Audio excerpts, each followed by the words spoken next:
Welcome to the first English episode of Brands After Hours.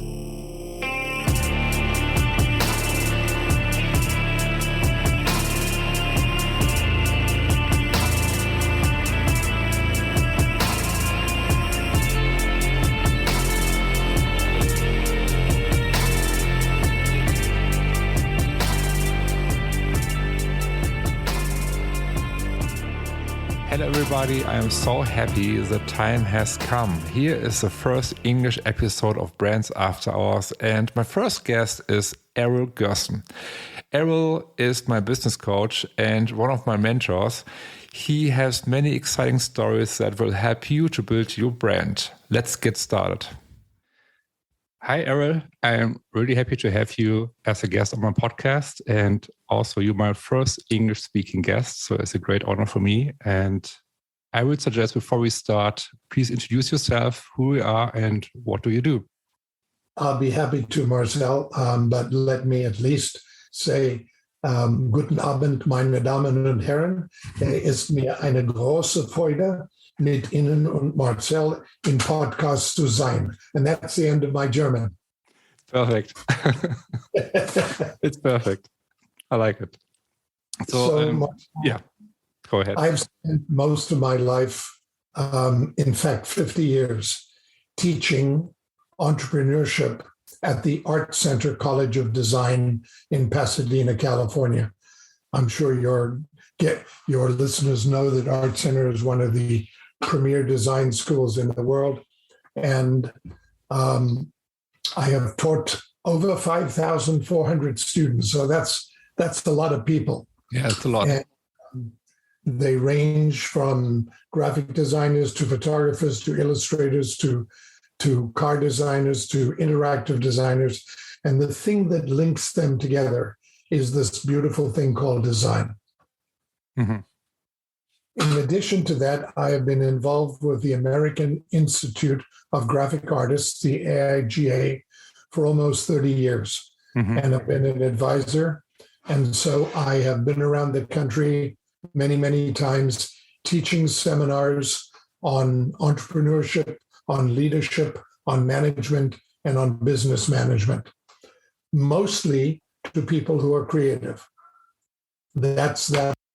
When I'm at my happiest is when I'm around creative people. Mm.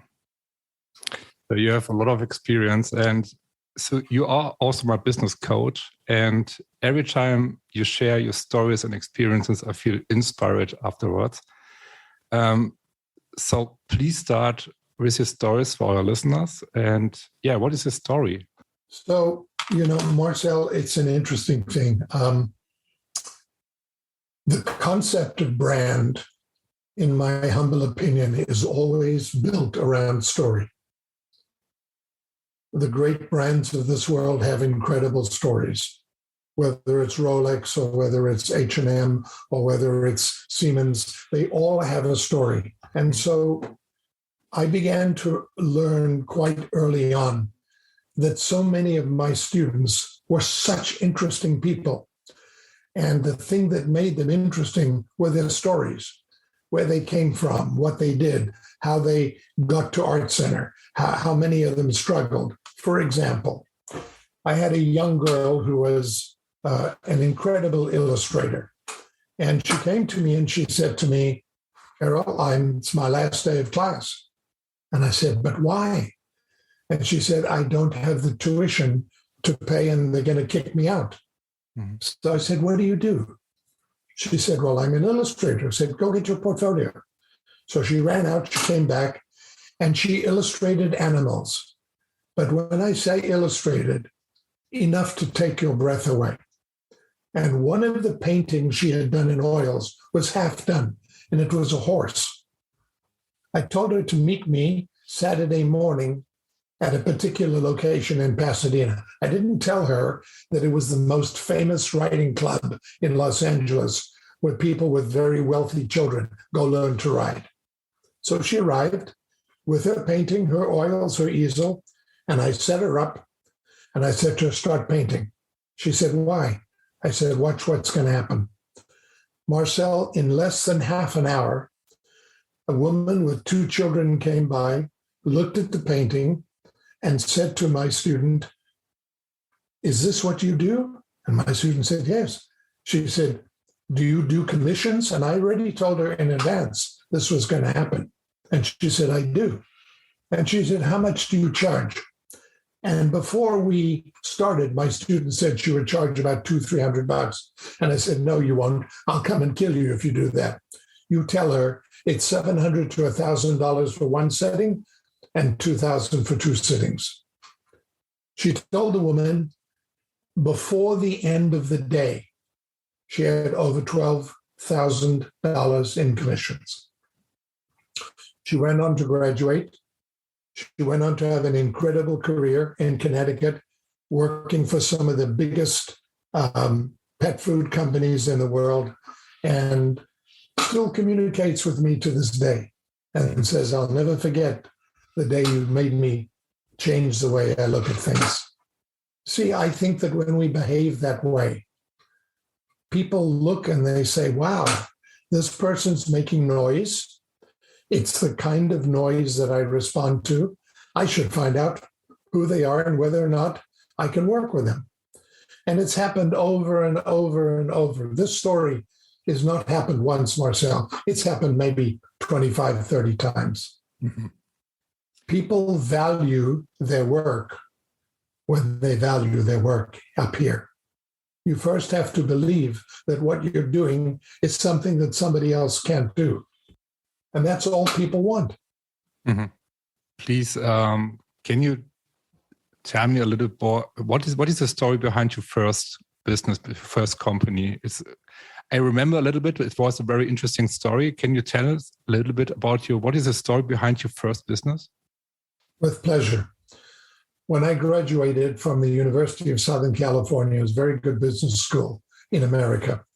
I went to work for one of the biggest accounting firms in the country. And after 5 years, Marcel, I woke up, I looked in the mirror, and I said, "I don't like what I'm doing. I don't like what I see, and I've got to make a change." Oh.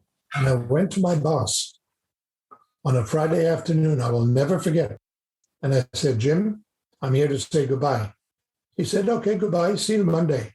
I said, "No, Jim, I'm here to say auf Wiedersehen, goodbye." He said, "Errol, what are you saying?" I said, "Jim, I'm leaving." He said, "But where are you going, to another accounting firm?" I said, "No, I'm going to build my own accounting firm." He said, "But Errol, how many clients do you have?" I said, "None."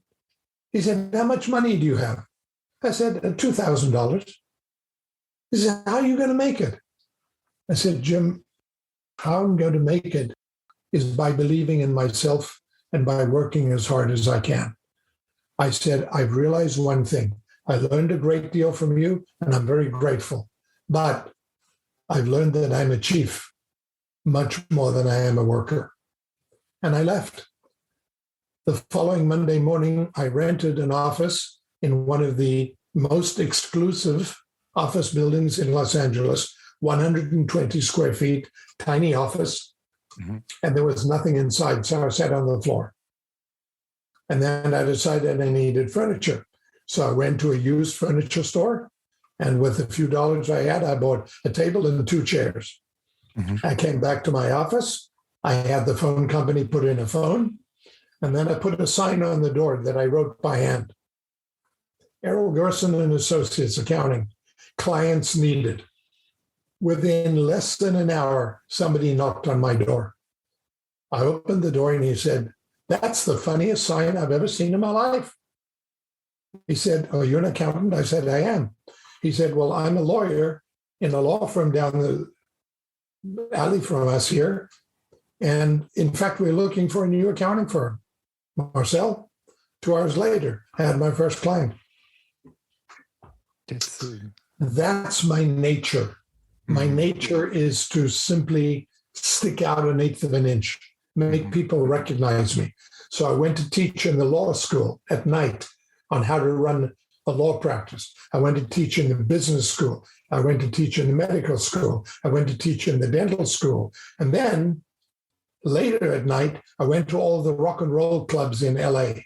the Whiskey, the Roxy. And when I heard a band that I thought was amazing, I would go and give them a business card. And the card would say, "Congratulations, you just hired your first business manager and accountant." They would laugh.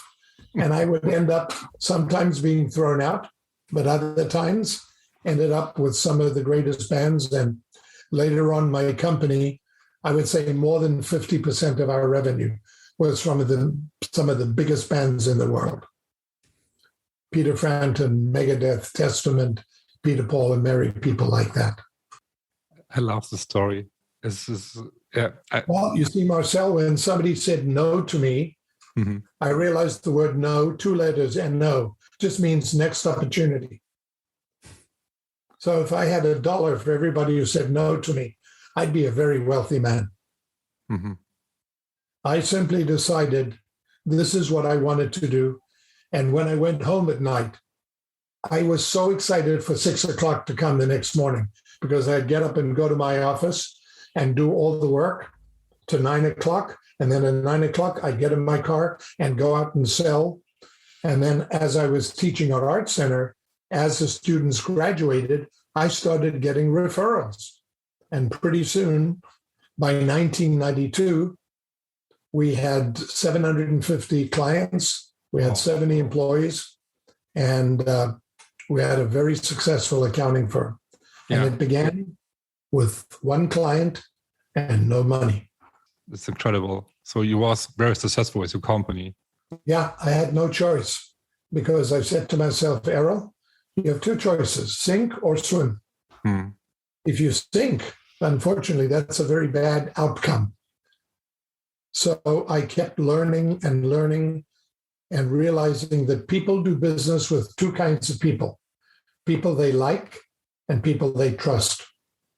And so my goal was to earn their trust and to be a very likable person. And since I love people anyway, it was a very simple thing to do.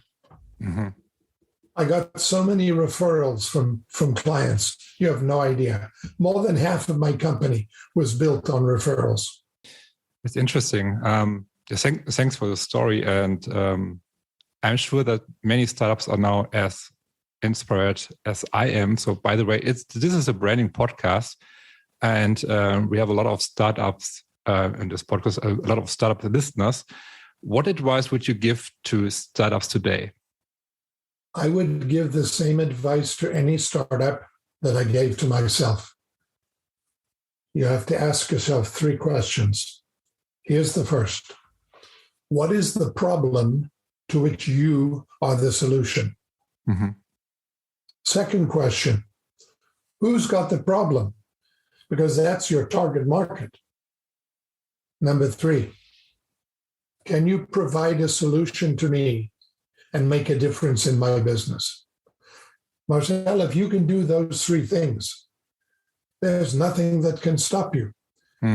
But there is something that jumps inside most startups, and that's that ugly word called fear. We have a fear that someone will say no. Well, firstly, the word fear is 4 letters, F-E-A-R. And it simply means false evidence that appears real. When somebody says no to you, what they're really saying is, you didn't convince me. You didn't convince me that what it is you have is something I need and can benefit my business. If you can do that, why would somebody not want to work with you? Now, Richard Branson, whom I greatly admire, and I've read all his books. What did he say? 3 things. Big idea, start small, grow slowly. Rome wasn't built in a day, nor are reputations. My reputation as a teacher took me 50 years. And when I look back, I say to myself, do you remember all the years? And the answer is I do. I've never said, gee, where did the time go? I'm very cognizant of everything I had to do.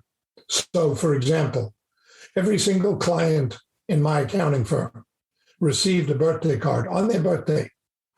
It was handwritten by a calligrapher, and it always said the same thing. Happy birthday, Marcel. You thought I'd forget. Not a chance. Errol Gerson. 5 minutes later, what happened? You know what happened. The phone rang. It was my client. I can't believe, Errol, you remembered my birthday. I can't believe you think I'd forget your birthday. And it's amazing how many people would call me up and say, you're Errol Gerson, yes? Yeah, well, you're the client so-and-so. And I saw his birthday card on the table. And I said to him, who sent you that? And he said, my accountant. And I said, my accountant never sent a birthday card. And my client said, maybe you got the wrong accountant. You see, Marcel, it's nice to be important, but it's much more important to be nice. I go out of my way to do everything I can to be a benefit to my clients. I never do the why me speech. I do the why change speech. Mm-hmm. You know, when startups go out to pitch, they do this elevator pitch. I'm Errol, I'm a graphic designer, I do this, I do.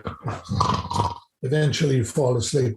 Mm-hmm. Instead, go and ask them, not how can I help you? Help is a terrible word. How can I add value to your business that currently you feel a need for? Now we have a dialogue. Once you enter into a dialogue with a customer, you're going to eventually end up with a client. Mm-hmm. And he or she can stay with you for a long time. You don't want a job, you want a relationship. Yes. So in my opinion, many startups try to grow as fast as possible today. I think it's a big problem. So what is Marcel, it's not a problem. It's a suicidal wish. Mm-hmm. Why? Errol Gerson starts a small accounting firm. It's just him. I have no bookkeepers working for me. I'm doing all the work. So I get 3 clients. Now Errol realized this is as much as I can do. So I stopped marketing. And I kept those clients, but I made sure they were happy. And then what did I do?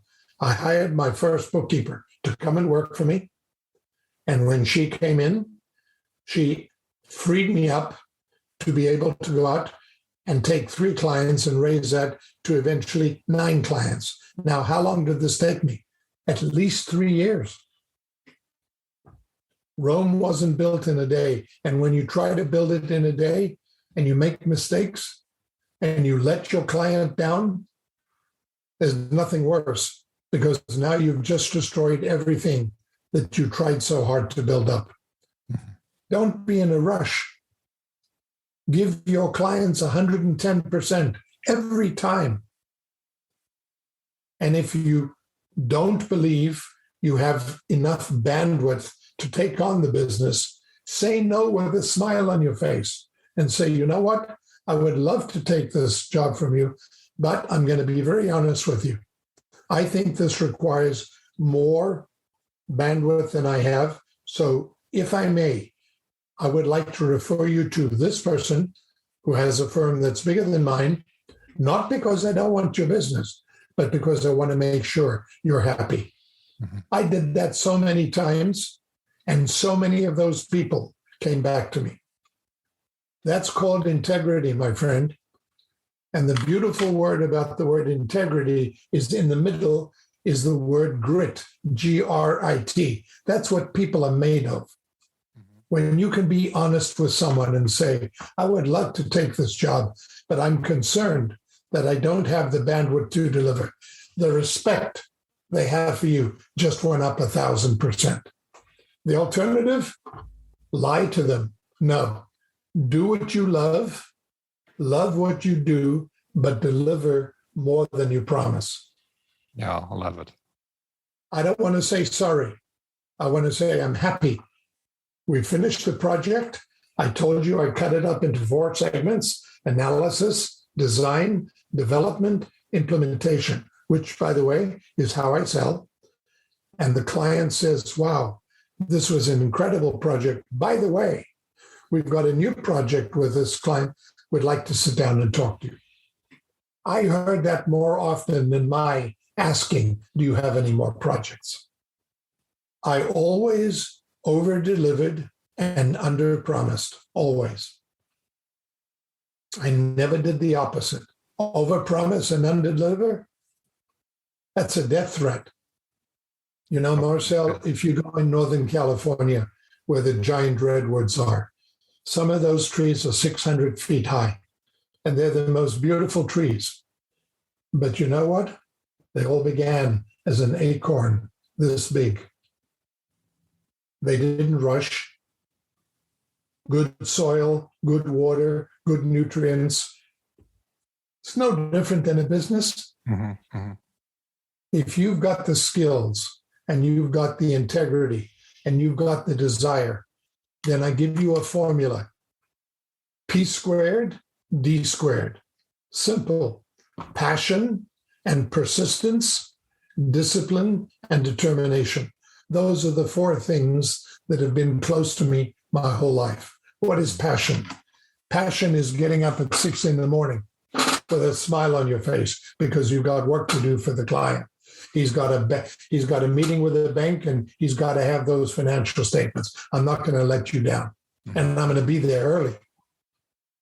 Passion, persistence, doing something until it's right. If it's wrong, I go 110% until it's right. Discipline, doing the things you don't want to do so that eventually you can do the things you can want to do. Mm-hmm. And determination, well, I came to America at 21 years of age. I knew not one human being. I had a small suitcase with one pair of pants, one pair of shoes, and 2 pairs of underwear.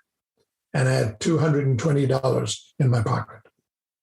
And I knew a person. So what do? Sink or swim? Swim. One choice. And, you know, Marcel, I'll tell you, I wouldn't trade that experience for all the tea in China, because that experience made me tough. You know, Grandma said something very smart. What doesn't kill you makes you strong. That's true. So having to go through that experience and sleeping, I was a dishwasher in a restaurant, and in the supply room, they had a bed. So I asked the manager if I could sleep there because I had no money for an apartment. So I slept there for 2 months. And I cleaned the floor and I washed the dishes and I made 35 cents an hour, 1966. And what did it do? Made me appreciate everything I had. There was no anger. Why do I have to do this?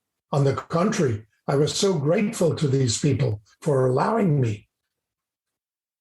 And it wasn't long, 3 months before I moved out, met some guys at the college. We got an apartment. We had no furniture. So we went driving up and down the streets, looking in the garbage cans. And we came home a weekend later. We had a full house of furniture, everything we needed. Because people in America throw away everything. Beds, tables, television, we had it all. So we went from an empty apartment, 4 guys, to a completely full apartment. And we did whatever it had to take. That's interesting. And I'm proud of it.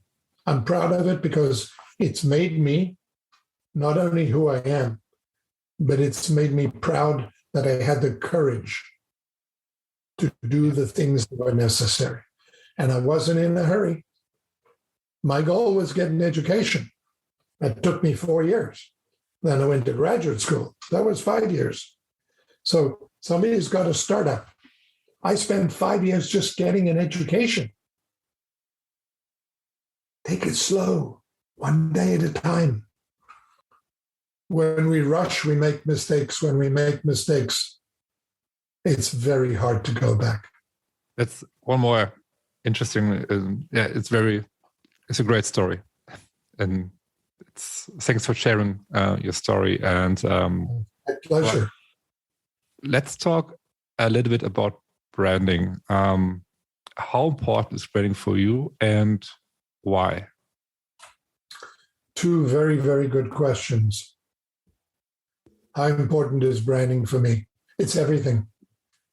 When I began to take my accounting company and move it towards music, I knew I needed to get a face. Mm-hmm. So I bought one of the most famous books ever written by a lawyer. It's called This Business of Music. And it's everything about music. And I studied it for 3 months.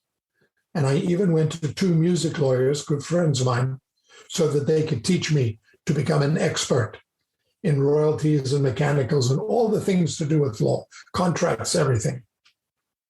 And then I wrote to all of in those days, there were magazines, something that's gone today.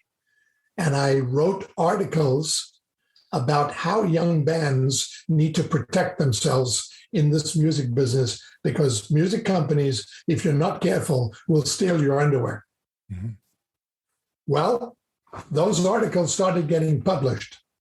Then I started getting invited to speak at a big conference on music.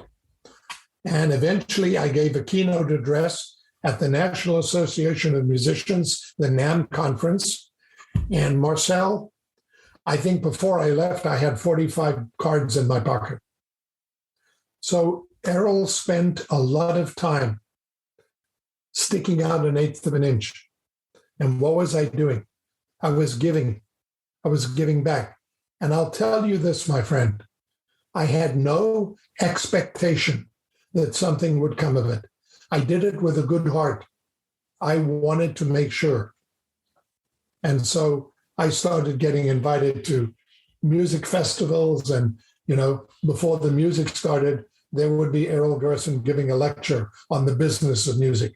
And the bands would come up right away. Hey, never heard this before. Could you look at our contract? And I look at the contract and I say, oh my God, you just gave away 80% of your first album. Nobody told us that. By becoming an expert in the field, I was developing my reputation by giving speeches, by writing articles, by willing to appear as a guest. My reputation in the music business here in LA started to spread like wildfire.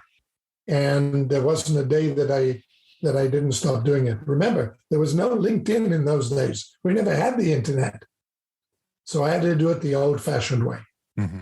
And I'm glad that I lived through those times, because today you have social media that gives you such an incredible ability. So what do I do today? Errol writes on LinkedIn all the time, and I post on Instagram, and I write articles on subjects that I think could be valuable to people. I still do speeches, I still go to conferences, and I still write for the few magazines that are still around. It's just now it's changed from analog to digital. So they dragged me kicking and screaming into the digital age. Because at 77, I'm not a spring chicken anymore. But you can see my energy is the same today as it was 25 years ago. Mm-hmm. I'm just a little wiser, and I've been beaten up a few more times. And that's a good thing. Because again, like Grandma said, what doesn't kill you makes you tough. I like this. Yeah. I like it. Are you a musician?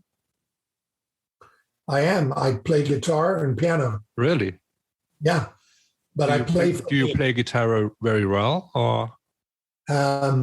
On a scale of 1 to 10, I'm probably about a 3.5, 4. But I play for me and for my enjoyment. And for me, honestly, Marcel, when I play, which is mostly folk music, because I grew up in the 60s, it is a catharsis for me. It is like therapy. Mm-hmm. And there's nothing I love more than listening to music. And I do it all the time. So when they had the Queen's 70th celebration and some of the greatest bands in the world, Queen and Duran Duran, oh my God, it was heaven. It was absolutely, I love music. And mostly I love musicals.